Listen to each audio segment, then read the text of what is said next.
പശ്ചിമേഷ്യൻ രാജ്യങ്ങൾക്കെതിരെ ഇറാൻ ആക്രമണം കടുപ്പിച്ചത് ഗൾഫ് രാജ്യങ്ങളിലേക്കും തിരിച്ചുമുള്ള വിമാന സർവീസുകളെ ബാധിച്ചു. കേരളത്തിൽ നിന്നടക്കം നിരവധി വിമാന സർവീസുകൾ കൂട്ടത്തോടെ റദ്ദ് ചെയ്തു.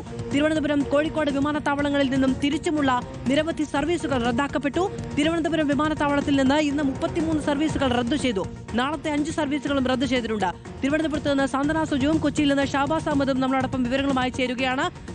ആദ്യം സാന്ത്വന സുജയിലേക്ക്. സാന്ത്വന, എന്തായാലും ആളുകൾ തന്നെ സ്വാഭാവികമായും സ്വമേധയാ ഇത് റദ്ദു ചെയ്യുന്ന സാഹചര്യം ഉണ്ടാകുമല്ലോ. അത്രയേറെ കലുഷിതമാണ് ഗൾഫ് രാജ്യങ്ങളിലെ സാഹചര്യം എന്ന് പറയുന്നത്. കുടുംബമായി തിരികെ പോകാനുള്ള സാധ്യതകൾ ഉപേക്ഷിക്കുന്നു എന്ന് വളരെ വ്യക്തിപരമായി നമ്മളെ അറിയിക്കുന്നവരുമുണ്ട്. പക്ഷെ പോയേ തീരൂ എന്ന സാഹചര്യത്തിലുള്ളവരുമുണ്ട്. എന്താണ് അവിടേക്ക് എത്തുന്ന യാത്രക്കാരുടെ പ്രതികരണങ്ങൾ?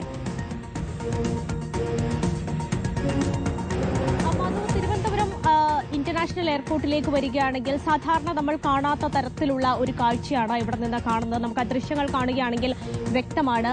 ഇവിടെ എയർപോർട്ട് പൂർണ്ണമായും തന്നെ ഒഴിഞ്ഞ് കിടക്കുകയാണ്. ചില സെക്യൂരിറ്റി ജീവനക്കാരും അതുപോലെ തന്നെ ഈ എയർപോർട്ടിലെ ജീവനക്കാരും ചില എയർവേസിന്റെയൊക്കെ ആളുകളും ഒക്കെ ഒഴിച്ച് മാറ്റി നിർത്തിയാൽ മറ്റ് യാത്രക്കാരൊന്നും തന്നെ ഇപ്പോൾ ഈ എയർപോർട്ടിലേക്ക് വരുന്നില്ല എന്നുള്ളതാണ്. ഇന്നലെ വൈകുന്നേരമൊക്കെ നമ്മൾ ഇവിടെ നിന്നും കണ്ട കാഴ്ച നമ്മൾക്കറിയാം. നിരവധി ആളുകൾ പലയിടങ്ങളിലേക്ക് പോകാൻ വന്ന, പ്രത്യേകിച്ച് ഗൾഫ് രാജ്യങ്ങളിലേക്ക് പോകാൻ വന്ന ആളുകളൊക്കെ തന്നെയും എയർപോർട്ടിൽ കുടുങ്ങിക്കിടക്കുന്ന കാഴ്ച നമ്മൾ കണ്ടതാണ്. അവരുടെ വിഷമം നമ്മൾ കണ്ടതാണ്. പല ആളുകൾക്കും ഇന്നെത്തേണ്ടവരാണ്, അത്യാവശ്യമായിട്ട് എത്തേണ്ട ആളുകളുണ്ടായിരുന്നു. പല ജോലിയുടെയും മറ്റുമൊക്കെ ആവശ്യങ്ങൾക്ക് വേണ്ടി പോകേണ്ട ആളുകളുണ്ടായിരുന്നു. അങ്ങനെ അവരുടെ വിഷമങ്ങളൊക്കെ നമ്മൾ കേട്ടതാണ്. പക്ഷേ എന്തായാലും ഇപ്പോൾ ആളുകളൊക്കെ തന്നെയും ഈ ഫ്ലൈറ്റും മറ്റു കാര്യങ്ങളുമൊക്കെ ക്യാൻസൽ ചെയ്തിട്ടുള്ള വിവരങ്ങളൊക്കെ തന്നെയും അറിഞ്ഞിട്ടുണ്ട്. അതുകൊണ്ട് തന്നെ കൂടുതൽ ആളുകളൊന്നും ഇങ്ങോട്ടേക്ക് എത്തുന്നില്ല എന്നുള്ളതാണ്. ഇനി ക്യാൻസൽ ചെയ്ത ഫ്ലൈറ്റുകളുടെ ഒരു കണക്ക് നോക്കുകയാണെങ്കിൽ മധു, ഇന്ന് മാത്രം തിരുവനന്തപുരത്ത് നിന്നും ഈ ഗൾഫ് രാജ്യങ്ങളിലേക്ക് പോകേണ്ട 17 ഫ്ലൈറ്റുകളാണ് റദ്ദ് ചെയ്തത്. അതുപോലെ തന്നെ ഇവിടെ നിന്ന് ഇങ്ങോട്ടേക്ക് തിരുവനന്തപുരത്തേക്ക് ഗൾഫ് രാജ്യങ്ങളിൽ നിന്ന് വരേണ്ടിയിരുന്ന 16 സർവീസുകളും റദ്ദാക്കിയിട്ടുണ്ട്. അതുപോലെ തന്നെ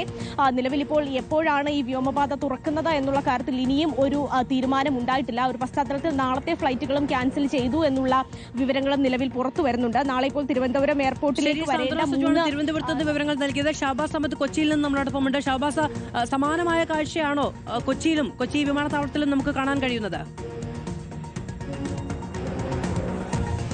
മധു, തീർച്ചയായും സമാനമായി തിരുവനന്തപുരത്ത് കണ്ടതിന് സമാനമായ ഒരു കാഴ്ചയാണ് നമുക്ക് കൊച്ചിയിലും കാണാൻ കഴിയുന്നത്. എയർപോർട്ട് നോക്കിക്കഴിഞ്ഞാൽ പൂർണ്ണമായും വിജനമാണ്. നമ്മളിപ്പോൾ നിൽക്കുന്നത് ഈ ഡിപ്പാർച്ചർ ടെർമിനലിലാണ്. ഇവിടെ നോക്കിക്കഴിഞ്ഞാൽ തീരെ ആളുകളൊന്നുമില്ല.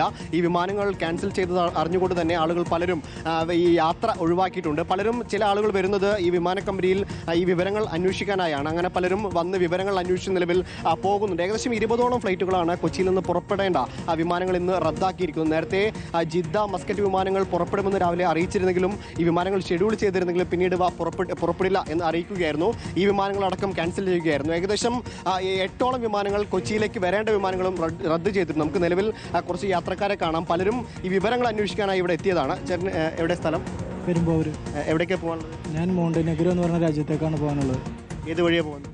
ഖത്തർ വഴിയാണ് പോകുന്നത്. അപ്പോൾ ഖത്തറിലെ വിമാനം ക്യാൻസൽ ചെയ്തില്ലേ? ഖത്തറിലെ വിമാനം ക്യാൻസൽ ചെയ്തു. അപ്പോൾ അത് ഇനി എന്നത്തേക്കാന്ന് ചോദിക്കാൻ വേണ്ടി വന്നതാണ്. അപ്പോൾ ഇവിടെ ഖത്തറിൻ്റെ ഒരു സ്റ്റാഫ് പോലും ഇവിടെ ഇല്ല. ഒരു 2 നമ്പറാണ് തന്നേക്കുന്നത്. നമ്പറിലേക്ക് വിളിച്ചിട്ട് കിട്ടണമില്ല. ഇപ്പോൾ അന്വേഷിച്ചിട്ട് എപ്പോഴാണ് ഇനി ഒന്നും? ഒരു 2-3 ദിവസത്തേക്ക് ഫ്ലൈറ്റ് ഇല്ല എന്നാണ് അവർ പറയുന്നത്. ബാക്കി കൂടുതൽ വിവരങ്ങളൊന്നും തരാൻ തയ്യാറില്ല. കൂടുതൽ വിവരങ്ങളൊന്നും കിട്ടിയിട്ടില്ല. എപ്പോൾ എയർപോർട്ടിലേക്ക് എപ്പോൾ വന്നാണ്? ഒരു മണിക്കൂറായി. അവർ കമ്പനിയെ ബന്ധപ്പെട്ടിരുന്നു? ഇല്ല. 2 നമ്പറാണ് തന്നുള്ളൂ. നമ്പറിൽ വിളിച്ചിട്ട് കിട്ടണില്ല.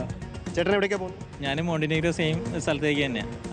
ഞാൻ ഒരു മണിക്കൂർ മുമ്പേ വന്നതാണ്. അപ്പോൾ നമുക്ക് ഖത്തർ എയർവേസിൻ്റെ ഒരു സ്റ്റാഫ് പോലും വിടില്ല, നമുക്ക് വിളിച്ചൊരു കാര്യങ്ങൾ അന്വേഷിക്കാനാണെങ്കിൽ.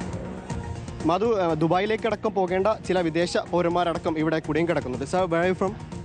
France. Where are you going? Dubai and after France. What's the status of the flight? It seems that it's not cancelled because on the app of Emirates it's not cancelled, but everybody says everything is cancelled and all Dubai. So we are really disappointed because there is no staff of Emirates. They should be here now. What about the response from the company? Sorry? What about the response from the flight company? It's Emirates company. Yeah, but I am really angry about them because they don't do the job, you know. We should have staff from Emirates. Where are you, Emirates staff? Please, come on. Tell us, do we need to go to the hotel? Do we need to wait here? We don't know. We're just lost, totally lost.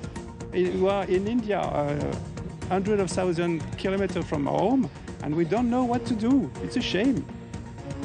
അതാണ് അത് നിരവധി യാത്രക്കാർ യാത്ര ഒഴിവാക്കിയിട്ടുണ്ടെങ്കിലും പലരും ഇപ്പോഴും എയർപോർട്ടിൽ എത്തിക്കൊണ്ട് കുടുങ്ങിക്കിടക്കുന്നുണ്ട് എന്നതാണ് യാഥാർത്ഥ്യമായി പറയുന്നത്. കാരണം ഇവർ വിമാന കമ്പനികളെ ബന്ധപ്പെട്ടിരുന്നെങ്കിലും അവരാരും കൃത്യമായൊരു വിവരം ഇവർക്ക് നൽകാൻ തയ്യാറായിട്ടില്ല എന്നതുൾപ്പെടെയുള്ള പരാതികളാണ് നമ്മളിപ്പോൾ കേട്ടത്. എന്തായാലും പല യാത്രക്കാരും യാത്ര ഒഴിവാക്കിക്കൊണ്ട് എയർപോർട്ട് വിജനമാണെങ്കിലും ചില യാത്രക്കാർ ഇത്തരത്തിൽ വിദേശ പൗരന്മാരടക്കം ഈ എയർപോർട്ടിലെത്തി കുടുങ്ങിക്കിടക്കുന്നു എന്നതാണ് ഇപ്പോൾ നിലവിൽ നമ്മൾ കാണുന്ന കാഴ്ച. മാധു.